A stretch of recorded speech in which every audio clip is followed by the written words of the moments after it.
মকর সংক্রান্তির পূর্ণতিথিতে ফালাকাটার সুভাষপল্লী পাগলা বাবার ধামে অনুষ্ঠিত হলো একদিনব্যাপী কেশা পাগলের মেলা। এই মেলাকে ঘিরে ভিড় জমান কয়েক হাজার ভক্তরা, যাদের মনোবাসনা পূর্ণ হয়। এরকম দিল্লি, কলকাতা এবং আসাম থেকেও বেশ কয়েকজন ভক্ত এসেছেন এই মেলায়। ভোরে পূর্ণ স্নান করে শুরু হয় বিশেষ পূজা। সারাদিন ধরে চলে নামযজ্ঞ কীর্তন। কথিত আছে এই মন্দিরে পুজো দিয়ে মনের ইচ্ছা প্রকাশ করলে মনোবাসনা পূর্ণ হয়। এরপরই সকলে তাদের সাধ্যমতো দান ধ্যান করে থাকেন। একদিনের এই মেলাকে ঘিরে এলাকায় উৎসবের পরিবেশ তৈরি হয়। কেশা পাগলের মেলা, এটার ইতিহাস জানতে গেলে আমাদের চলে যেতে হবে বাংলাদেশের চিনালের কেশা পাগলের মেলা। ওই মেলার অংশ হচ্ছে এটা। এখানে ধূপগুড়িতেও আছে একটা এবং আসামে আছে 5টা। এই টোটাল ওনার হচ্ছে 7টা মন্দির, তার মধ্যে ফালাকাটা হচ্ছে একটি। তো কি উপলক্ষে এই মেলাটা হচ্ছে? এটা পৌষ সংক্রান্তি উপলক্ষেই কেশা পাগলের মেলাটা প্রতি বছর হয়।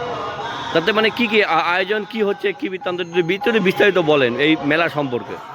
মানে এখানে এই বছরে একবার করে মেলা দেওয়ার উদ্দেশ্য হচ্ছে প্রতি বছর যারা মানসিক করে তাদের মানসিকগুলো পূর্ণ হয় এবং প্রতি বছর তারা ওজন দেয়, কেউ ভরা দেয়, কেউ চাকরি পেলে তার প্রথম বেতন সেই মন্দিরে এসে দান করে দিয়ে যায়।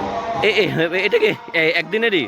হ্যাঁ, এটা একদিনেরই। এটা কখন থেকে শুরু হয়, কখন থেকে চলবে? সকাল 6টা থেকে শুরু হবে, সন্ধ্যা 6টা পর্যন্ত শেষ।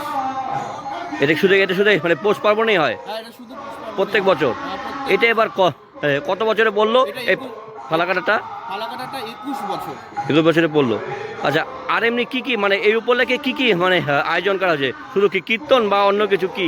কীর্তন আছে এবং খাওয়ার প্রসাদ বিতরণ আছে। আচ্ছা, প্রসাদ রান্না হচ্ছে, সবজি হচ্ছে, খিচুড়ি হচ্ছে, সেটা মানুষ সন্ধ্যা 6টা পর্যন্ত এটাকে বিতরণ করা হবে। আর এখানে বিশেষ পূজা আরতির বিষয়, পূজা হচ্ছে।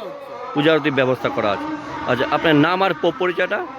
আমার নাম সৌগত সাহা, আমি এই মন্দিরের